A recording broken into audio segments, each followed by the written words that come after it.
Hey, good evening. Welcome to Urban Facts. We had a technical difficulty here, so uh, I finally got myself together and got us up and running. Um, Really excited today. Got a very special guest here, Dr. Alfonso Evans. He is the author of what I just do with his book, Taking a Risk, Meet Your Father. I'm gonna read a passage from out of that right fast. But before we get into all that, we just want to give a big congratulations to, well, not a congratulations yet, but we want to send our condolences to the family of Twitch. Um, Young man passed away. Let's just make the screen bigger. Passed away. I believe it was what's today, Thursday? I think it was Wednesday or Tuesday. Um, from a parent suicide. So we definitely send our condolences out to the family. Also, we want to give our there you go, Brittany Griner. Brittany was returned home from a Russian prison. Um, Also Tuesday. So we definitely want to give our welcome home and congratulations to the Griner family in regards to her safe return home. So, um, we back to back Evans over here. So last week we had the son. Today we got the dad. So the dad gonna have to step up because the son killed him. So see what the dad got for us here. Um, like I said, I'm gonna read an excerpt from this book. I got an autographed copy. They're right there. You see that? He autographed it just for me. So let's see here. Let me see. I was just there too. So hold on 1 second. That's 20. Trying to get myself together here. All right, bet. Let's see here. So all right, so here we go. It's a passage from Dr. Evans' book, Taking a Risk, Meet Your Father. My dad loved me more than anything and always made sure I knew it. Every Friday after piano lessons, he took me out to my favorite restaurants. This was always exciting, just him and me. This tradition started when I was very young, with choices like McDonald's and Burger King. As I matured, so did our restaurant choices. We went to more expensive restaurants, steakhouses, waterfront properties. My father used this opportunity to not only groom me with knowledge and life skills for business, finance, and family, but to also show me new and exciting places to eat for when I started courting and finding love for myself. Excuse me. He wanted me to know how to impress a date. I would love to start a similar tradition with my own son. He is 18 months now, but as he grows, I want to continue this legacy, this opportunity. These opportunities and experiences were profound and making me the man that I am today. I chose that passage because I do the exact same thing with my daughters.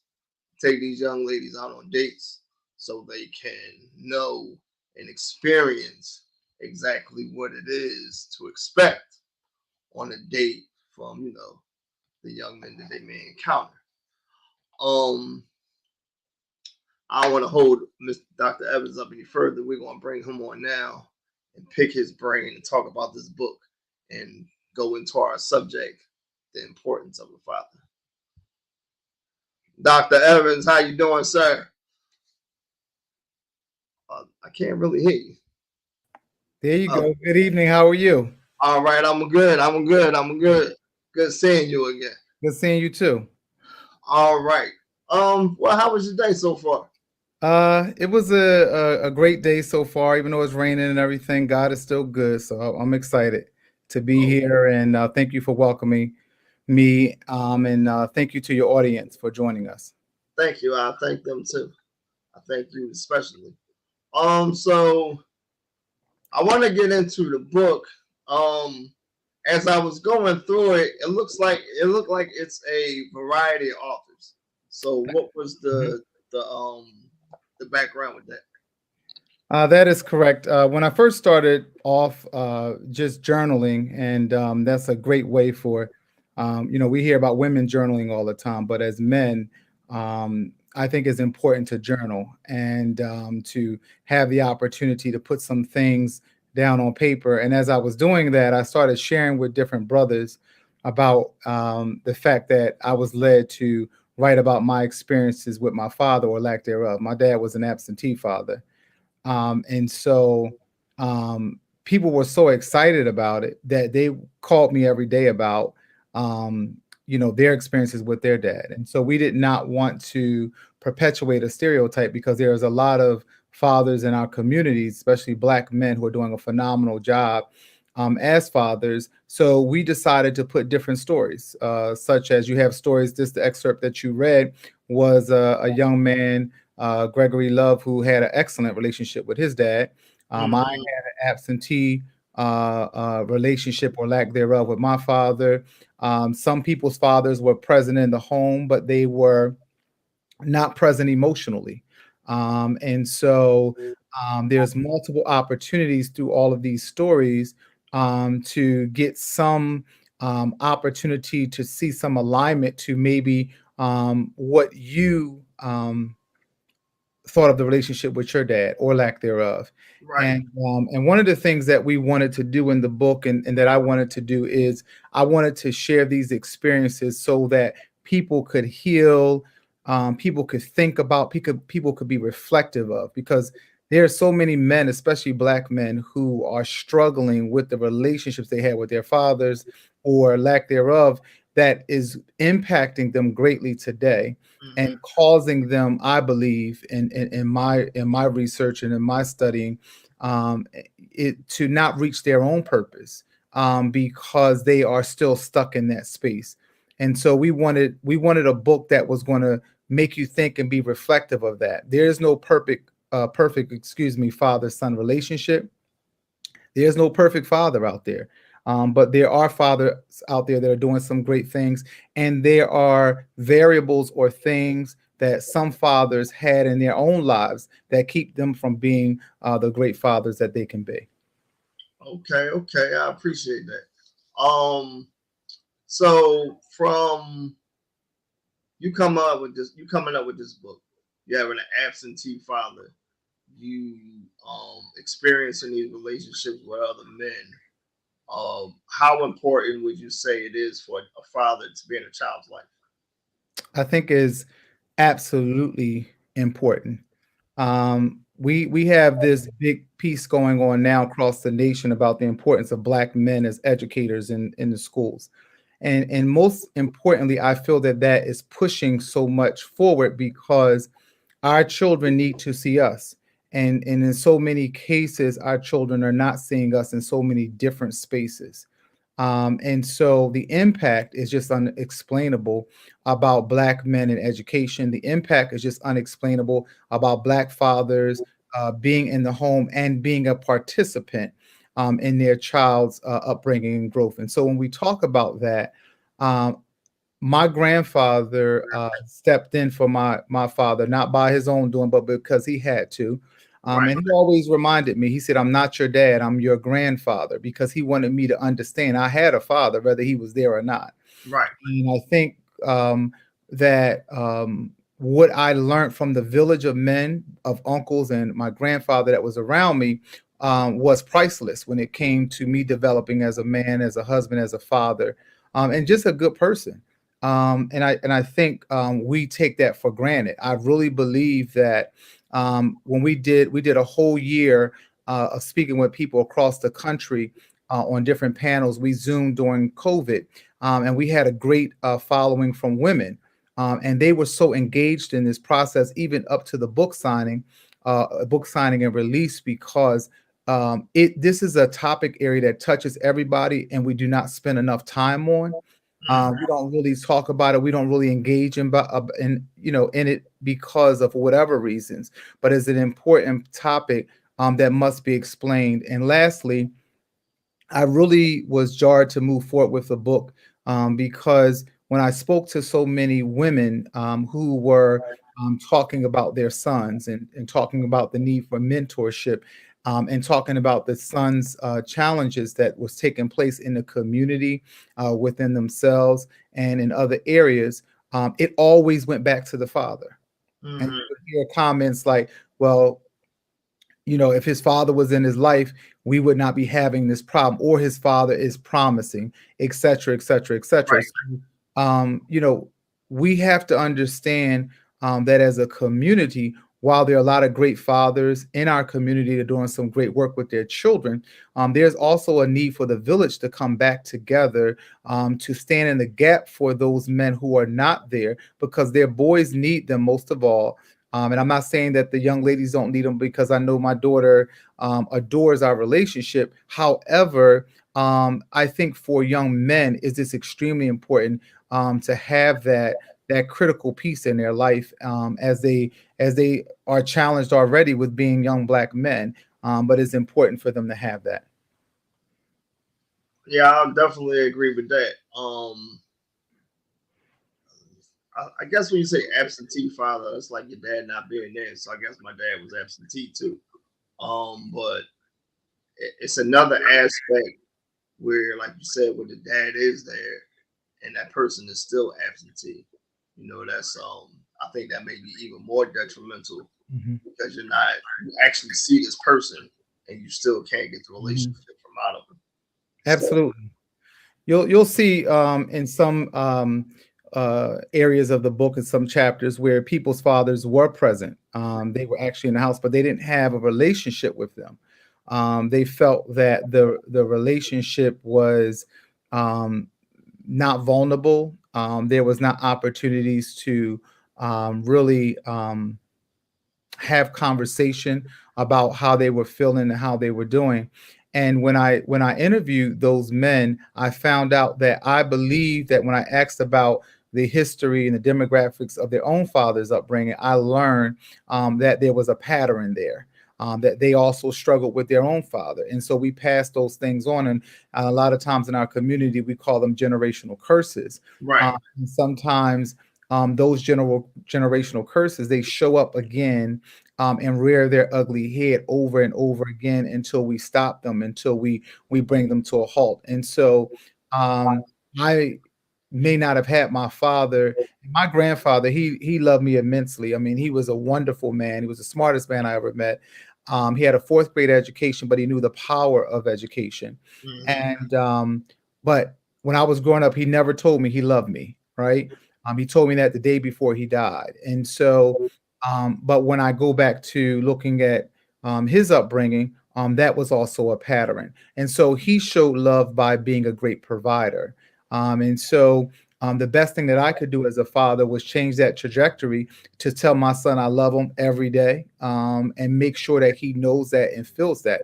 And because I'm on a journey at this point in my life where I'm saying that there is victory in vulnerability, that there's opportunities for us to grow as men, especially as Black men, when we acknowledge the areas in our life that are not comfortable all the time, that we don't necessarily want to talk about.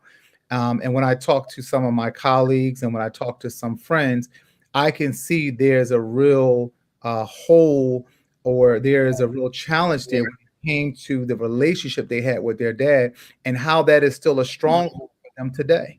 And how they interact with people and who they let in, and how they are in relationships. And so all of those things, until you deal with them, they will continue to be a stronghold for you until you allow yourself to deal with them in real time. So I guess from you, you're interviewing these gentlemen, they sharing their stories with you. would you say it's better to have a father figure in the household, or um, which one would you say is better? The father actually being in the household with the relationship, or just a relationship with the dad? You know, if the father isn't there. Well, I'm going to say the importance of it is the father taking an active role in the child's life. Hmm. And so we can't always control circumstances about if he's in the household or if he's not, but are you taking an active role?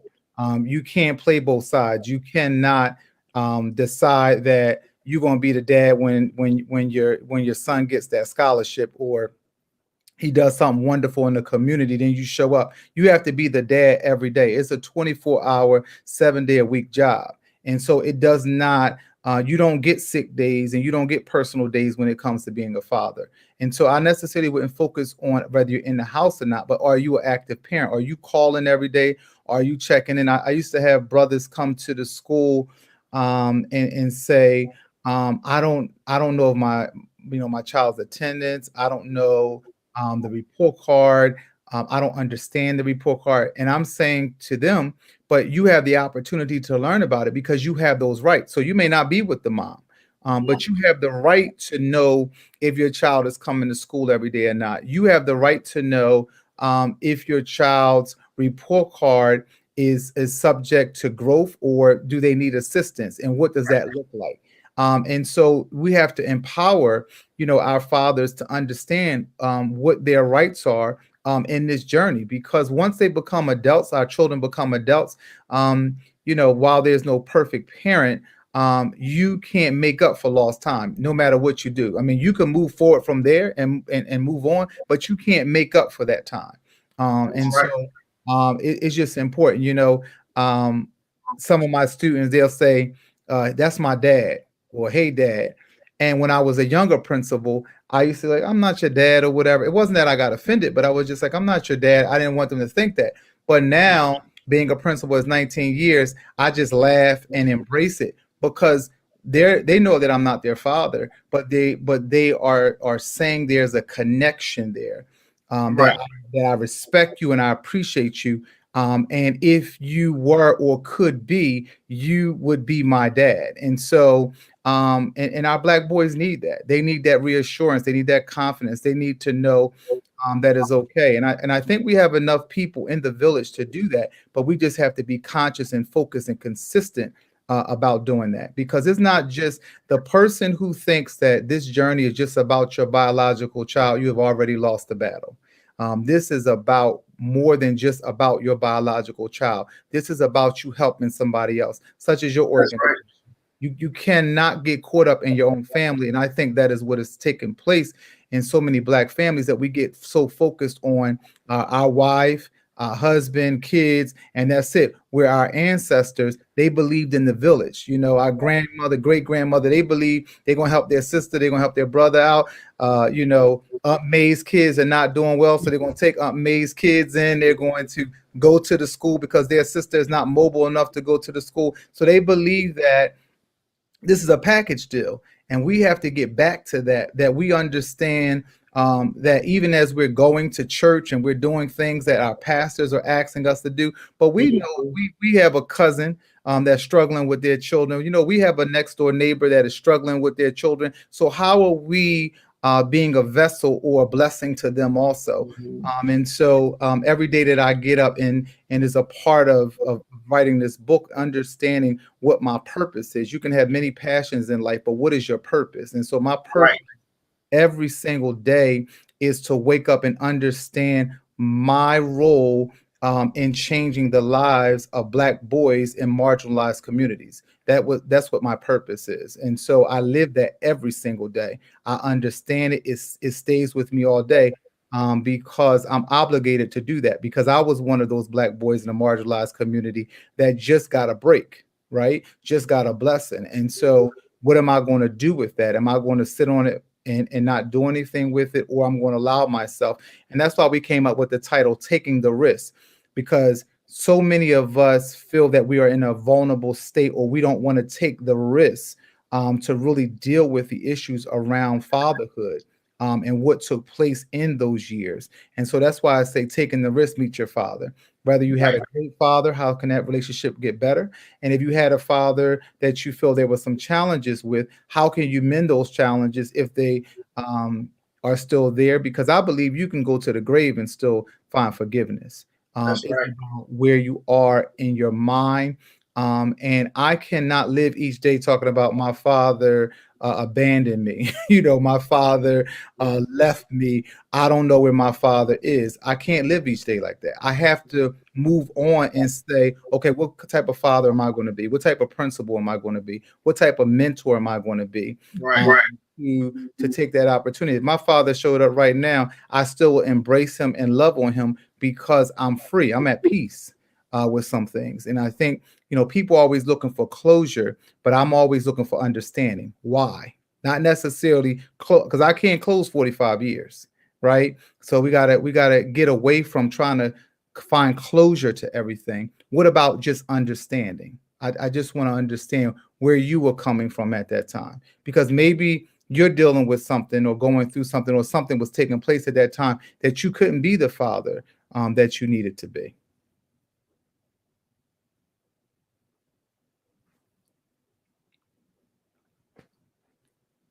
I think you're on mute. Yeah, man. Yeah, I can hear you now. Uh, as I got older, and I joined the Church Victory Christian Center. Um, I came across this gentleman, Dr. Wesley Proctor, and Hmm. he introduced me to this mentoring relationship. Um, the question I have for you is that do you believe that the father is like the natural mentor for his children? I would say so, as long as they are doing the right thing, whatever that is, and whatever your ethics and morals are around that. However, again, going back to that word vulnerability, you will find sometimes in your life as a parent that you can't even get through to your child, and so that's why I go back to the village, because you can't be too macho to say to somebody in the community, "I need help." Maybe you could talk to him. I'm struggling right now. He's Right. he's not feeling me. And so how do I embrace that? What does that look like for me? And I think so many times we get caught up in, we are dealing with a whole different generation than when we were growing up. And so there's going to be some times when you hit a brick wall with your child and you're going to go through things. So why I would hope that the father is a great role model for their child. There's going to be sometimes when another brother is going to have to step up for you. They're going to have to stand in the gap for you to make sure that your child has what they need at that particular time. That's why I always believe people, even for seasons, somebody may come in your life just for that season to be the buffer to get you to the next step. Doesn't necessarily have to be for a lifetime. And I think that fatherhood is a process, and is a process that sometimes comes with a bumpy road. And so you can't get caught up in all of the bumps. You got to get caught up in the road, understanding that is an extension of something else to come. That in most cases we hope to be positive outcomes. So, with your dad not being there, and um, you becoming a dad yourself, was it more of you turning to your grandfather, or you kind of just did the research to find out what it would take for you to be a good dad? Um, I'm gonna be honest in a sense of when I think about that question, my grandfather, he was not perfect either, but he was consistent about education. Hmm. So I knew that I didn't have an, it was funny because I got a certain age, I would say to my friends, like, what college are you going to? And they would look at me and say, I'm not going to college. But in my household, that's all I heard. All I heard was my grandfather's stories about how he had to end elementary school early because, he grew up on a farm and his father had a tragic accident. And so I didn't know anything else but education and that trajectory and what that looked like. Hmm. But my grandmother also had sisters who it was about 10 sisters who, of course, most of them were married. And so my uncles they were very, very instrumental in my upbringing. Also, Right. it was really a village situation where when they went to Disney World or they went to Maryland or where, it was always, let's go pick Alfonso up. Hmm. Let's go pick him up. Let's go pick him up. So they knew, and it was something that I embraced and I looked at. I think sometimes when you become a father and you had an absentee dad, you compensate too much. My wife had to check me sometimes throughout this journey as a father about overcompensating for the fact that maybe I didn't have my father. Hmm. So I didn't have a problem with that, because when I go back and look at things, I definitely can see that, and those are the effects of not having a father. But I suppressed for so many years that it didn't matter. And so I find a lot of men will suppress and say, well, the fact I didn't have my father in my life, it really didn't matter. I'm good. I'm good. But really, you're not good. And Right. so um, it wasn't until I became an adult that I was able to say, you know what, I'm not good. I am wondering why. Because anytime there is an opportunity or any level of abandonment, you can't tell me that doesn't bother you. And so, you friends, family, whoever, when people abandon you, that challenges you. That comes against what you know to be right. And so, you can't say that that didn't matter, or that doesn't really bother me, because I don't know how much of that is the truth. And so, I did some things for myself. I went to therapy as I wrote the book, because I didn't want it to be a bitter experience. And I also talked to a lot of brothers. I did a lot of panel discussions. So it was a lot of healing for me throughout the process. And when I say peace, that's not closure for me. Peace means that and when I say He, God has given me the opportunity to do some healing in the process, so that I'm not thinking about it every day. So I'm not talking about conclusion when I say peace. I'm talking about He's giving me peace of mind around the subject area. And so that means I can still do the work. I can still be there for young Black boys. I can still mentor, but I also know my own journey is coinciding simultaneously with the journey of these young men or people I mentor. That's interesting because during this foundation, um, I've seen guys on out there at the gas station asking to pump gas. That's how this all came about. Well, actually, it came about from a suggestion that I teach young men how to do photography. Um, so I presented this idea to the person that does the work for the nonprofits, and they said that it's an array of things that you can do. You just got to know like what you want to do. Put the mission statement together. So as I'm going out like early in the morning, I see these guys out here, pumping gas and not being in places that they should be, like just like 3 o'clock, like quarter to 4 in the morning. Excuse me. And I know they shouldn't be there, but like they don't know they shouldn't be there. You know what I mean? Like I mean, you know, young men of all calibers and personalities, like your son and the young men at the gas station. But see, if I never interviewed your son, I can run into your son at a McDonald's and know I won't see him at a gas station just from the type of character and how he holds himself as a person. Now, I can see another individual, they may have a hood on or, you know, look a little scrappy or whatever like that. And it could be assumed that this might be an individual that you may meet at a gas station. But what I'm saying is that the presence of a dad, like you were saying, like it definitely affects the outcome of the person.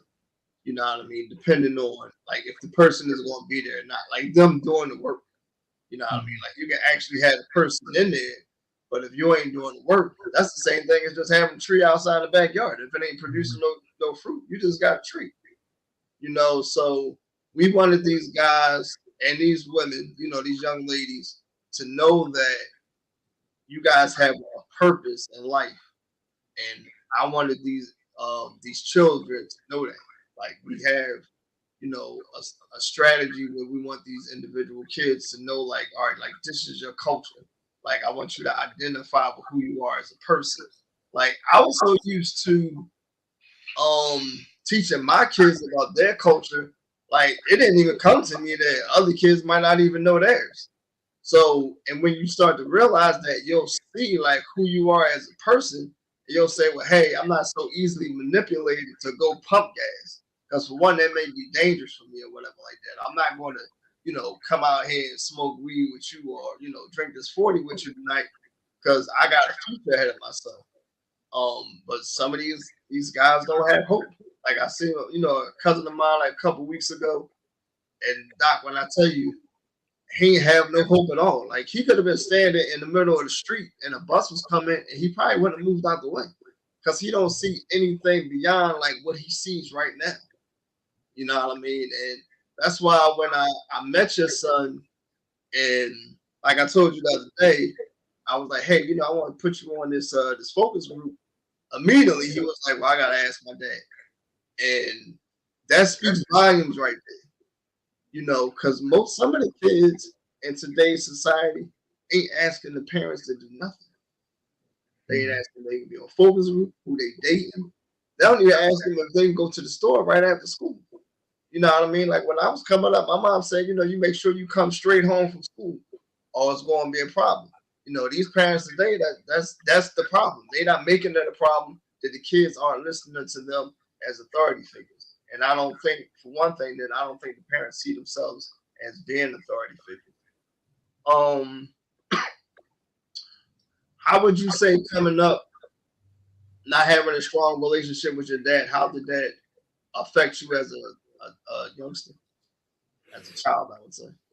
Well, I grew up in a large family. Like I said, my grandmother totally had 12 brothers and sisters.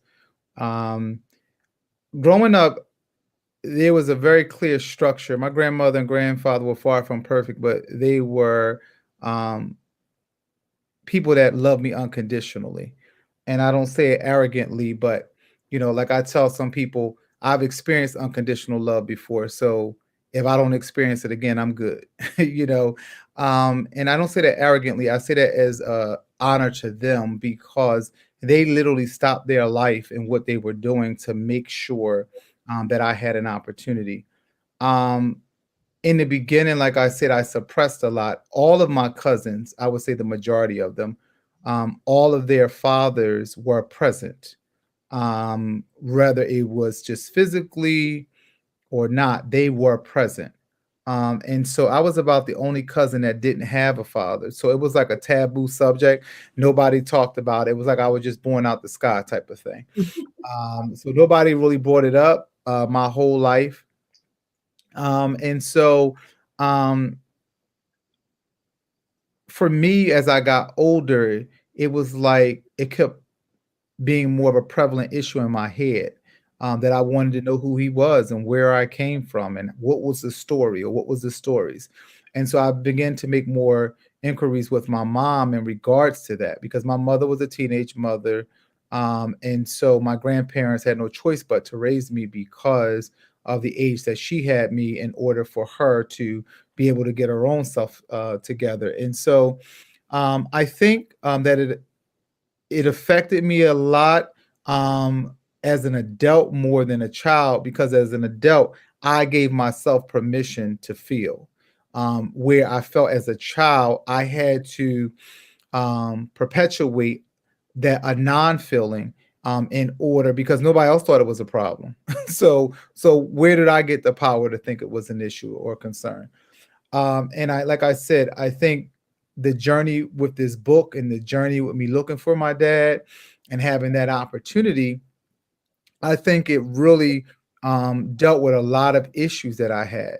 And I received a lot of different answers that are making me more comfortable with the subject area. But the village was so strong in my family with my uncles and my grandfather that I didn't feel the detrimental effects of it because they were so strong. There was never a holiday that I went past and didn't have my grandfather and my uncles. There was never any opportunities wherever I needed. I never forget going to college. And my grandparents, they struggled to keep me in Catholic school. I went to a traditional public school for high school, and when I went to college, before I became a resident assistant, I had, some bill left. And I never forget one of my uncles calling and saying, "How much is your bill?" Right? And it was like $5,000 or something. And he was like, "Okay, I'll pay for it." And I was just like, you know, so that's the type of village I had. They didn't think twice because they looked at me as an investment. They looked at me like, it's our responsibility to make sure he's okay. I Right. remember my Uncle Frank, his parents had a house, Chesapeake, a bay off of the bay in Maryland, and he would pick me up consistently every time they went down there, like I was his grandchild. Making sure I went, making sure I experienced these things, and making sure I knew how to go crabbing and fishing and all those things.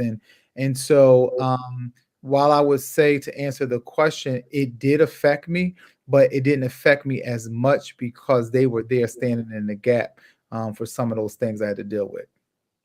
Yeah, I think that's really important. These see, it's so many youth out here that don't even have somebody to talk to. Like Hmm. the conversation we having now on this live stream, Hmm. kids don't even get half of that. Some of them, Hmm. and they just want somebody that they can vent to, or Yeah. just talk to. Like even like myself, like I'll come into um excuse me, a difficult situation, and I'll call like my spiritual mom, or a mentor, whatever like that. So they can guide me through the assistance that I may need. Absolutely. But Absolutely. we need like mentors, like you said, to guide these kids down this road. Now we Hmm. have mentors in this program that's doing like mentors for life development, because I want these kids to see that you don't necessarily have to be outside, whether you at the gas station, standing on the corner, trying to stick somebody up. Like it's so much more promise that you can have if you just apply it. If you just apply it to yourself, there's a lot of things that you can do. Um, so from the book, from your life experience, coming up, what experience? I mean, what advice would you give fathers today? Um, for anybody, it was funny because I was just talking to a young man, in reference to his children, and one of the thing is, being a father is an absolute privilege, um, and you cannot, take that privilege for granted, because they need you. And I believe that my children look at me differently than they do their mom. They love their mother to death, and or to life, but they look at me differently, as a father. I'm bringing something else to the table. And I think that is extremely important. If you have the privilege to be a father, whether it's biological or not, don't take that for granted. And so, um, take the opportunity to be in their business. Take the opportunity to show up to things that they don't even want you to show up to. Take the opportunity to expose them to things. I believe our children, especially black and brown children, need exposure and access. They can do the same things and many times greater if you would give them the access and opportunity, to do so. And so the last piece that I would say to being, a father that your children are going to remember and admire is to give them some alignment with some spiritual, entity. The best thing that I could give my children was my love for Jesus Christ. And so they share that, like right now, that's where they are. And I think because when you are a father, you want to leave a legacy, right? And so ask yourself, look yourself in the mirror as a father and say, what legacy am I going to leave for my children? What are they going to say about me before they read the obituary, right? And so what does that look like, for my children? And I think, for my legacy for them, they will see me helping others their age. They will see me mentoring.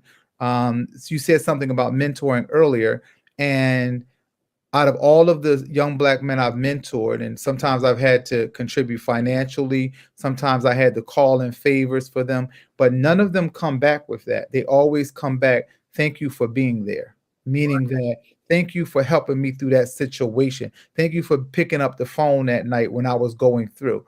And we do need support. And sometimes our young black boys, you talk about at the gas station and doing other things, they find themselves in tough spots and they don't have anybody. There's some people out here who don't have anybody to go to. And I think we take that for granted as a community. But there are some people right now, if something was wrong, I have people I can go to. That's right. Several people, several options. But Mm-hmm. some people don't have anybody to go to. They don't have anybody that they can outreach to. And so their situation is different, so they're really living through faith because they don't have those multiple people that they can ask for assistance or whatever the case may be. And so when we are talking about fatherhood, remember your legacy with your children. And it's not always about the money, it's not always about giving them everything they want. It's about what knowledge are you instilling in them. Right. When you read this book and look at this book, you will see there's so much knowledge in here from the fathers that impacted their son's life. Mm-hmm. And that's what they remember. Nobody in this book talks about how much money their dad had and how many cars their dad bought them. They talk about the knowledge that they instilled. They talk about the fact they watched their father tie their tie. They talked about the fact that they had some artifact or something left from that relationship.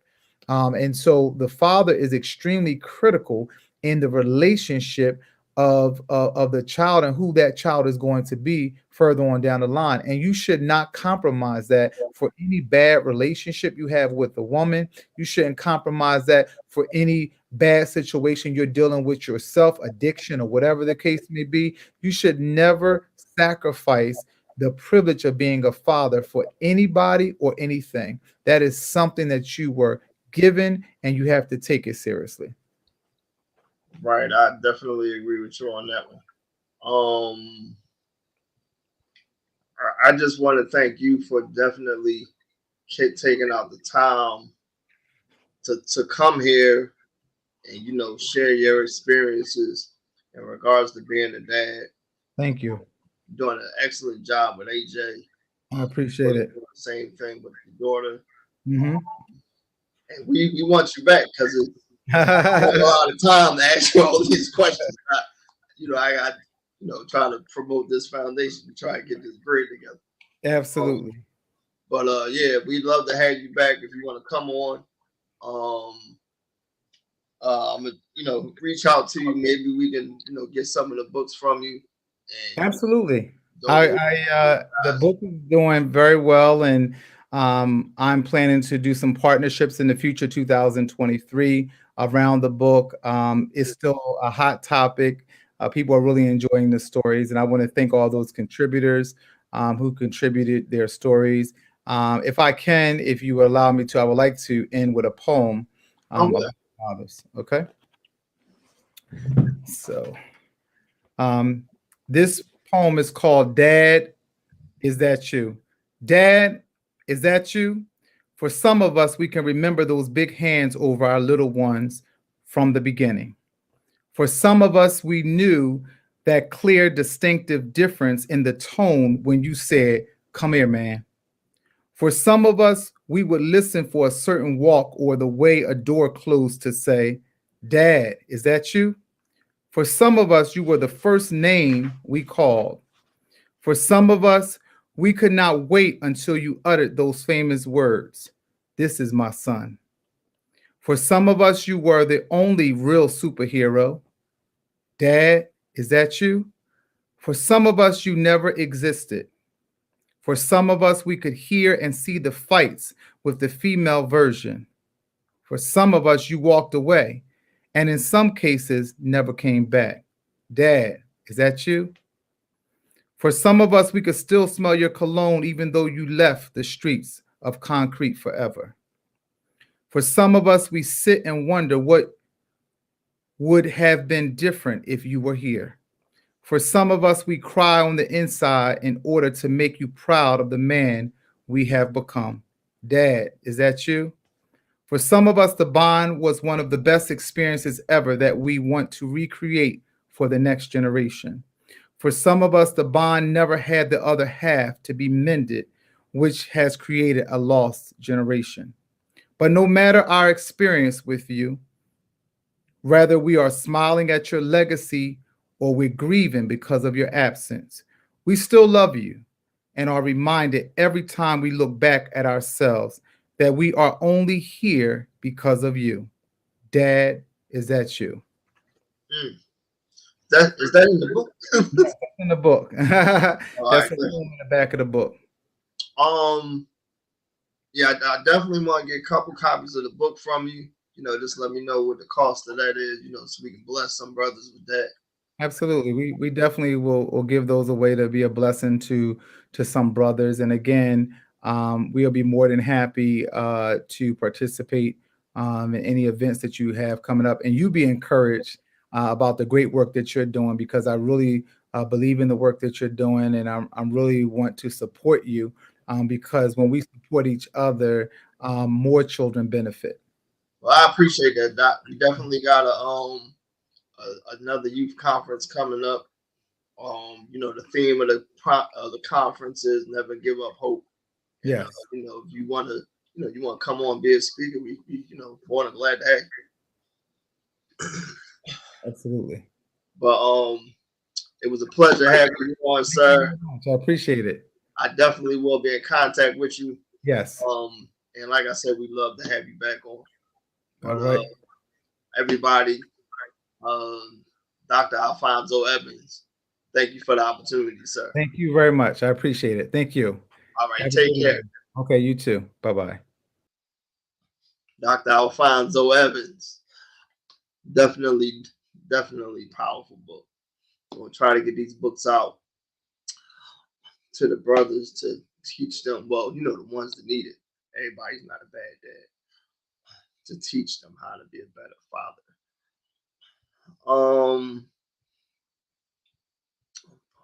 Before I go, just want to give you guys our show is sponsored by Rick Rolay clothing line.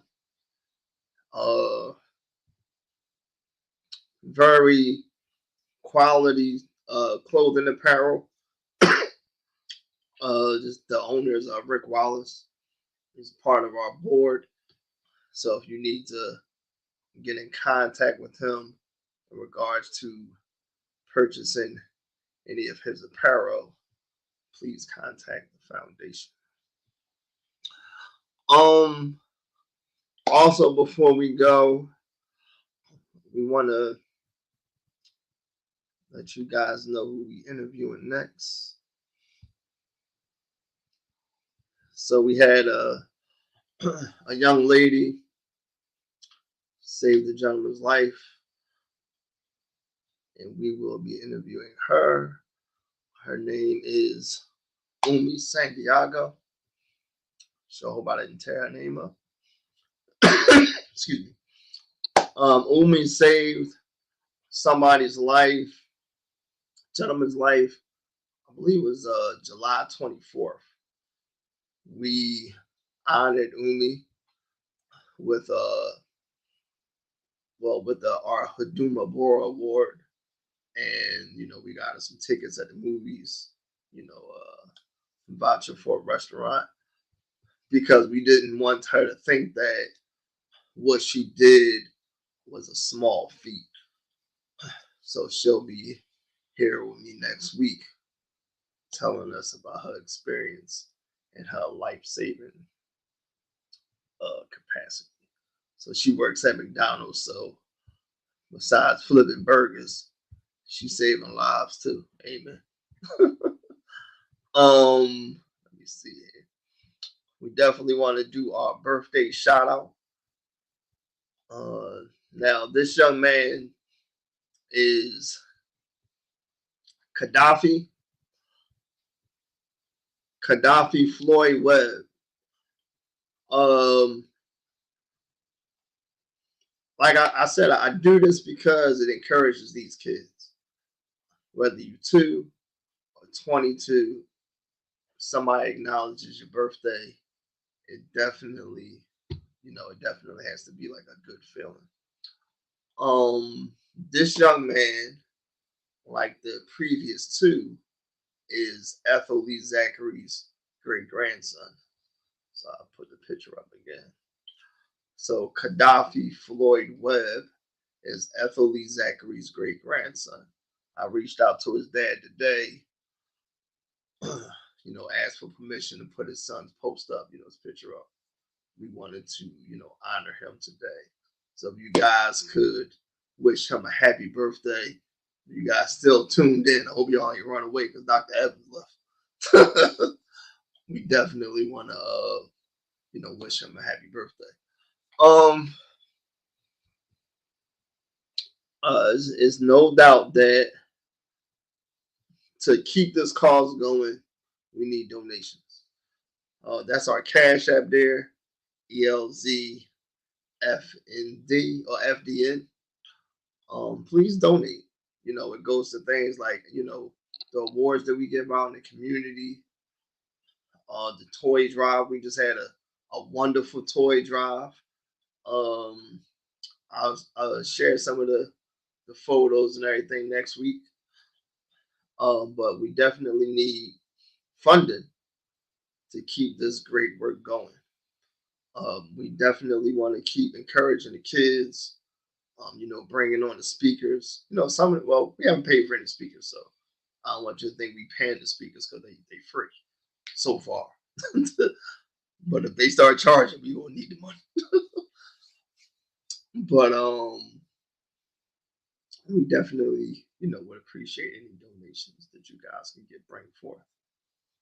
So hope you guys enjoyed Dr. Evans.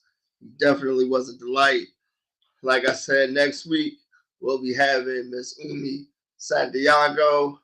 And that's it for me. You guys have a wonderful evening. God bless and good night.